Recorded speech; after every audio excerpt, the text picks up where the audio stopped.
Welcome to The Explainer. I'm really glad you're here because we are unpacking a literally paradigm-shifting idea today. If you're into complex, thought-provoking concepts, you're going to love this. We're looking at a profound piece by the philosopher Zhu Feng, published in October 2024. And look, his core thesis challenges pretty much everything society drills into us. We're always told, right, that our future is built strictly through grinding it out, endless networking, blood, sweat, and tears. But Zhu Feng? He flips that completely. He proposes that our future living environments are quite literally created by the contents of our consciousness. It's our imagination, and specifically the carefully cultivated quality of that imagination, that physically shapes our reality. So let's really lean into what that actually means. Now, I want to ask you directly, what kind of environment will you live in the future? And I don't mean your retirement fund. Have you ever truly, deeply sat down and envisioned the actual physical and spiritual space you're going to inhabit? Zhu Feng calls this one of the great mysteries of life. You know, we're so caught up in career milestones and bank balances, we rarely hit pause on the daily grind to think about this. But to take this journey with us today, we kind of have to stop. We need to honestly ask ourselves what we're building in our minds right now, in this very moment. Okay, let's dive into this. Because Zhu Feng doesn't just toss this out as some abstract, untestable theory. No way. He uses his own lived experience to show that shaping reality through consciousness is a highly practical thing. Let's rewind to his childhood. As a kid, he used to just sit and gaze out at the sunset, daydreaming. He felt the west, where the sun touched the horizon, was just incredibly beautiful, and that specific image completely captivated him. Fast forward 30 years. He's living far from home, directly in the path of that setting sun he used to dream about.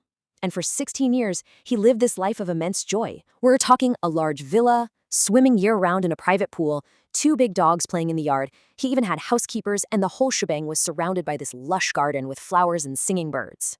Which brings us to today. Right now, he lives in a stunning 3-story house backed by a primeval forest right on the edge of Anaheim Lake. He talks about standing on this massive balcony, looking at snowy mountain peaks, watching wild ducks and fish. It's just absolute, profound tranquility.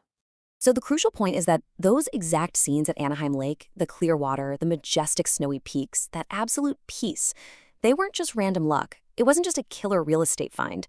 Swofen asserts that all of this was imagined in his consciousness way before it ever became physical reality.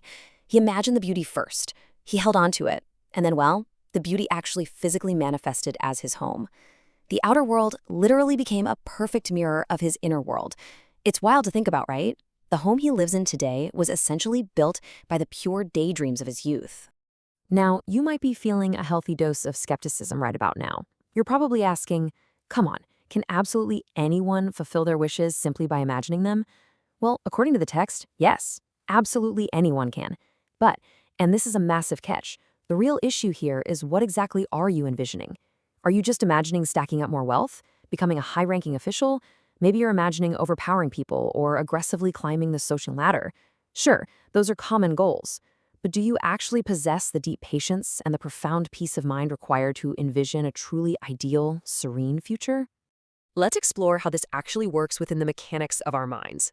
Why is it so incredibly hard for most of us to just sit down and picture a pure, beautiful future without getting instantly distracted? Zhu Feng carefully breaks down 2 core spiritual obstacles that essentially block our vision. First, he points to a lack of blessings or divine destiny. Basically, he explains this as a lack of accumulated good karma from past lives. If that foundational positive energy isn't there, well, the beautiful imagery simply won't exist in your consciousness. Second, he highlights a lack of giving and dedication. He references this universal law of balancing positive and negative energies.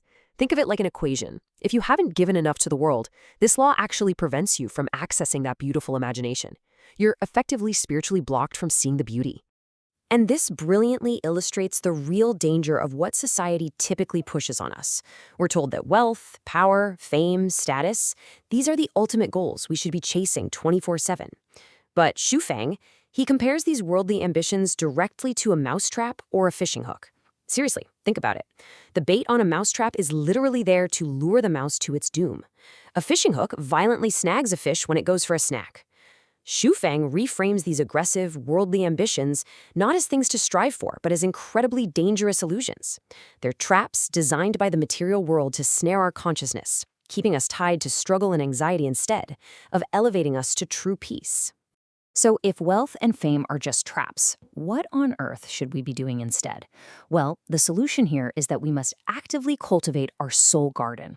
And doing this takes very specific intentional qualities: purity, simplicity, kindness. You have to cultivate an inner garden completely free of the weeds of harmful thoughts, filling it instead with beautiful, blooming flowers. You've got to store your treasures in heaven. And why? Because of this unbending rule in the text. Your living environment is an exact match to your consciousness, period. Only a beautiful life deserves a beautiful environment. So if your inner soul garden is choked by the weeds of jealousy or greed, there's going to be very little genuine beauty in your external life. It absolutely has to start from within. We're building to a pretty powerful crescendo here, and I want to pause for a second so you can really truly picture this. Imagine tomorrow is your last day on life's journey. Seriously, take a moment and put yourself in that headspace. What will you actually be able to take with you? All that accumulated wealth, that hard-fought power, the status we just talked about? What happens to all of that when your time is finally up? Well, it stays right here. The answer is absolute. Not a single worldly possession is going with you.